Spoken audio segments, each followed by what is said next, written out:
Bienvenidos a este video, bienvenidos a este canal.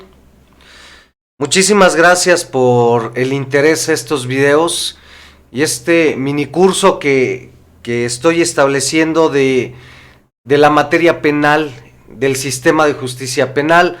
Ya un video atrás hablamos de lo que es la etapa de investigación. Ahora vamos a hablar en este video de lo que es precisamente la etapa intermedia o de preparación a juicio, ¿no? Y en esto cabe resaltar que vamos a abordarlo de una manera sencilla para que se pueda entender fácilmente en qué consiste la etapa intermedia, ¿no? Decíamos en el primer video, existen tres fases o etapas en el desarrollo procesal en el nuevo sistema de justicia penal en México. Ya vimos lo concerniente a la etapa de investigación, viene la etapa intermedia y posteriormente viene la etapa de juicio oral. ¿Qué se desarrolla? ¿En qué consiste prácticamente la etapa intermedia? ¿Cuál es la finalidad? Bueno, ya vimos en la etapa de investigación que se desarrolla prácticamente todos los actos de investigación. Vimos que en la etapa de investigación hay dos fases, hay dos momentos, que es la etapa de investigación o inicial de investigación, que se desarrolla en el Ministerio Público por parte de la Fiscalía, y posteriormente ya que se llevó a cabo la formulación de imputación y vinculación a proceso en audiencia, y que fue obviamente el acusado vinculado a proceso, viene ese segundo momento de la etapa de investigación, con la investigación complementaria precisamente. Posterior a esta etapa viene precisamente la etapa intermedia.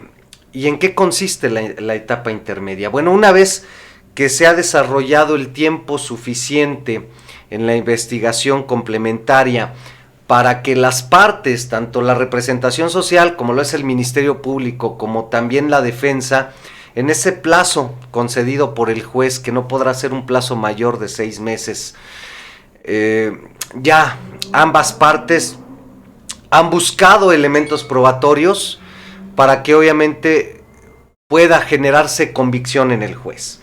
Entonces, cuando llegamos a la etapa intermedia, esta audiencia de etapa intermedia o preparación a juicio, consiste prácticamente en ofrecer al juez todos esos elementos probatorios que se han recabado precisamente para o probar la inocencia o para obviamente que el Ministerio Público pueda acreditar contundentemente la culpabilidad de la persona señalada o acusada.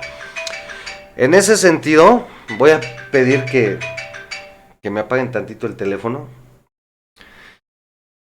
Perdón.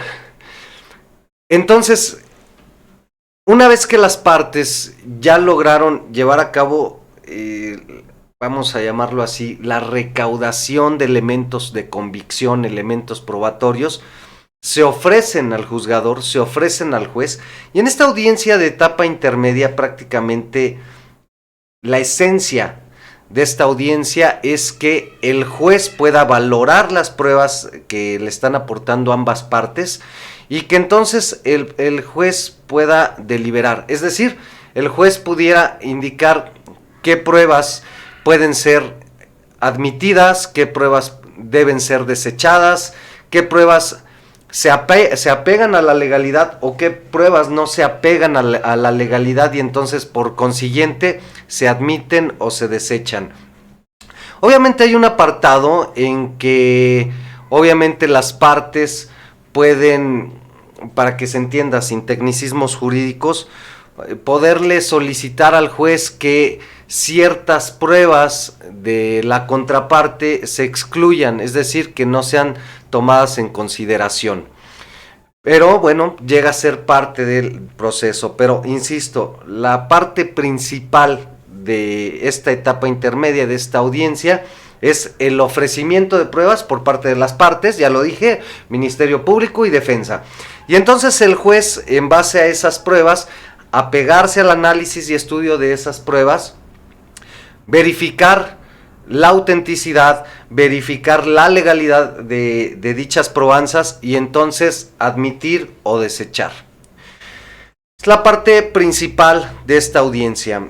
En otro término de ideas, otra parte importante en esta audiencia que se tiene que desarrollar es una situación que va pegada también a lo que es precisamente la depuración de los hechos controvertidos. Es decir, sabemos que cuando existe la acusación del Ministerio Público, cuando ya se formuló imputación y obviamente ya hubo una vinculación a proceso, bueno, pues el Ministerio Público debió haber narrado o realizado su narración de hechos. Y entonces en esta audiencia de etapa intermedia también otro de los puntos importantes a ventilarse es prácticamente que se verifique o se acuerde cuáles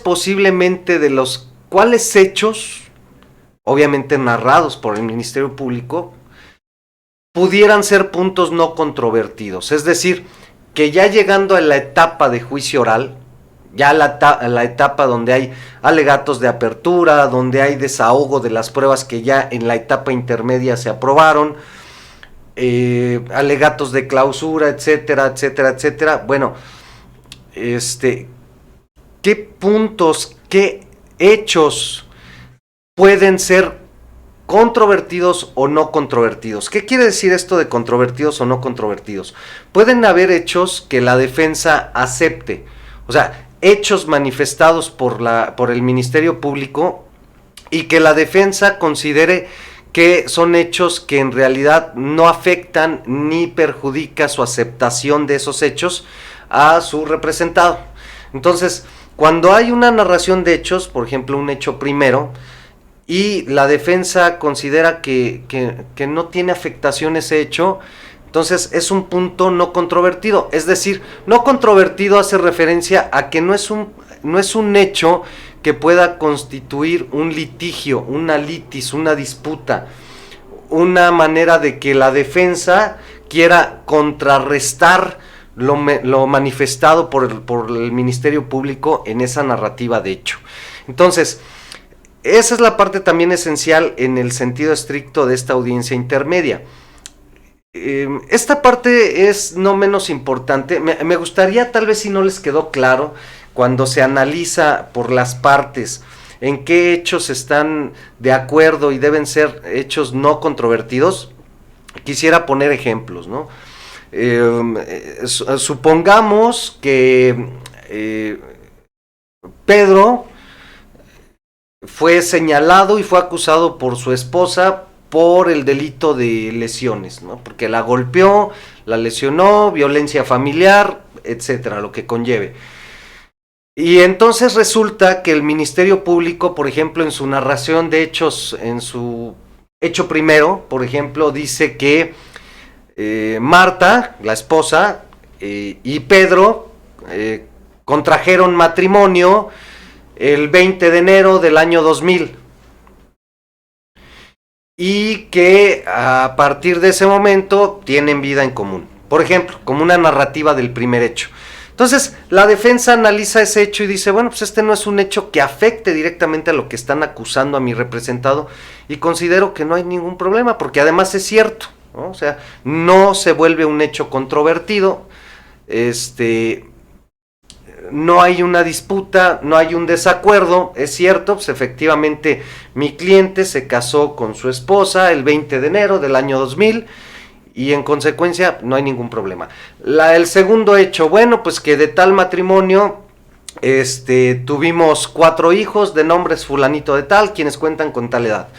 Segundo hecho, posiblemente no controvertido, no hay una controversia, espero explicarme, no hay una controversia de las partes, en tanto que no solo no hay afectación en ese momento para el cliente o el representado de la defensa, sino que además es cierto, ¿no? Mi primer hecho, bueno, me casé con mi esposa a tal fecha. Mi segunda narración de hechos del Ministerio Público que a consecuencia de ese matrimonio, de esa unión, se procrearon tantos hijos de nombres tales, de edades tales, pues también se vuelve un punto no controvertido, porque en realidad es cierto.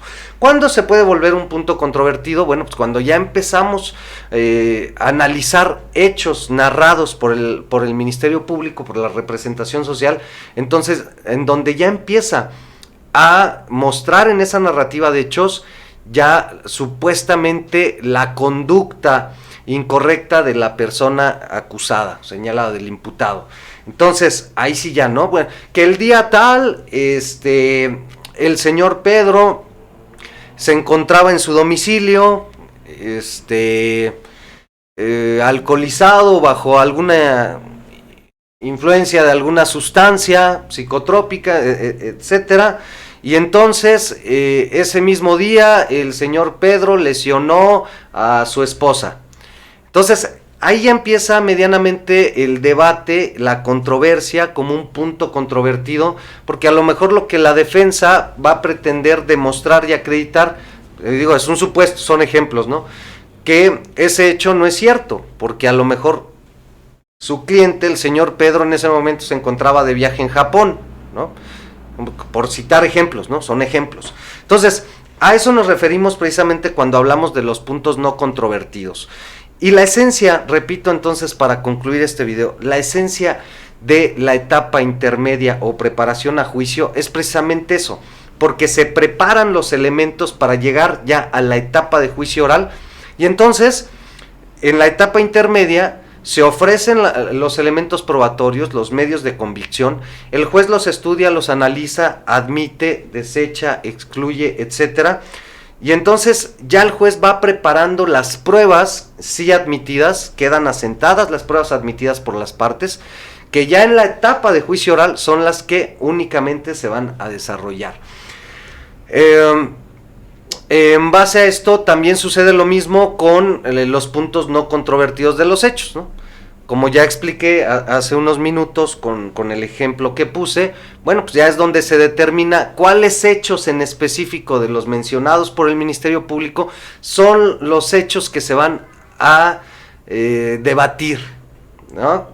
Que las partes van a intentar mostrar cada uno de ellos los elementos suficientes y demostrarle al juez la verdad de su dicho, ¿no? En su caso, el Ministerio Público, y en su caso la defensa, contrarrestar lo manifestado por el Ministerio Público. Esperando que esta información te haya sido de utilidad y que quede claro en qué consiste la etapa intermedia, que quede muy claro, porque aquí es donde muchas veces los abogados se confunden, y aquí quieren llegar los abogados a intentar hacer manifestaciones que no se deben de desarrollar en ese momento procesal oportuno y que confunden con la etapa de juicio, etcétera. Entonces hay que ser muy claros, en esta etapa intermedia únicamente es el ofrecimiento, admisión o desechamiento, exclusión de pruebas, y que se analice cuáles son los hechos controvertidos o no controvertidos. Punto. No se puede hacer otro tipo de manifestación. Otro tipo de manifestación ya será en precisamente la etapa de juicio oral. Muchísimas gracias por ver este video, ojalá que te haya quedado claro. Si no lo comprendes en su totalidad o algo se te confundió un poco, repite el video las veces que sea necesario para que lo puedas comprender. Yo soy el licenciado David Ballesteros, te agradezco que hayas visto el video, suscríbete al canal, activa campanita de notificaciones, comparte este material en tus redes sociales y por supuesto haz comentarios. Muchísimas gracias, me despido de todos ustedes diciéndoles, es cuanto se le dice al juez. Vámonos, chao chao.